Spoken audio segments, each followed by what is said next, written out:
So we just had a question. I'll just read it. Can you discuss any issues that may arise from bullying, harassment incidents between coworkers that happen outside of the workplace? And how does that impact the workplace and employer responsibilities? That's a really good question. Comes up all the time because if, let's say, it's a social company and there's hundreds of employees and different departments have social events and it's a holiday and there's going to be a holiday party and you have 30 employees who are all going out for drinks and dinner for a holiday, and somebody says something after a few drinks, perhaps or not, to another employee that perhaps they would not have felt comfortable saying if they were in the office. But now that you're outside of the office and people have had a few drinks, that an employee might feel a little more emboldened to cross the line.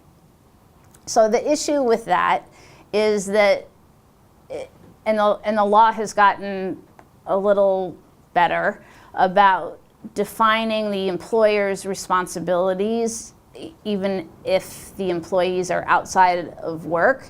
If you're actually at an event or something sponsored by the company, then obviously the employer is responsible for what happens at event, and the employee who's been bullied should report it, and then there should be a protocol about what the employer should do.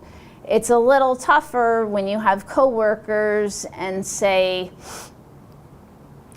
a male coworker is pursuing a female coworker and she really is not interested in him, but he's not discriminating against her, but he just keeps calling her, or he's leaving her voicemails on her cell phone, not her work phone, her cell phone, or he's sending multiple emails to her Gmail account, but not her work account. Now, if they were truly laterals and peers as far as their work responsibilities go, that's a situation where the female, despite it happening outside of work, needs to report that, because inevitably that will spill over into the workplace, especially if she has to interact with this person. If the male was in any way above her, in whether or not a direct supervisor, but in any managerial capacity, then the company has a much bigger problem because he can't do that.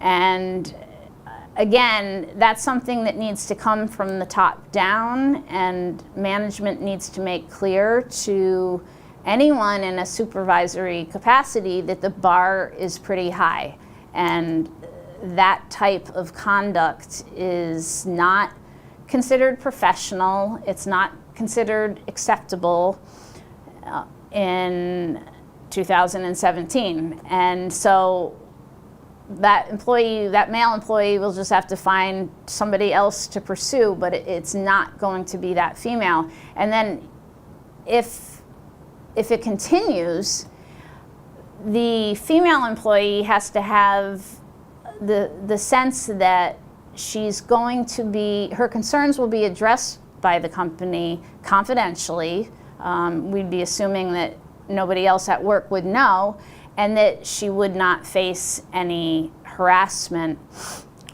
further harassment by anybody else just for reporting it. And we'll get into that, but I would say that retaliation for reporting protected complaints is a huge part of our practice.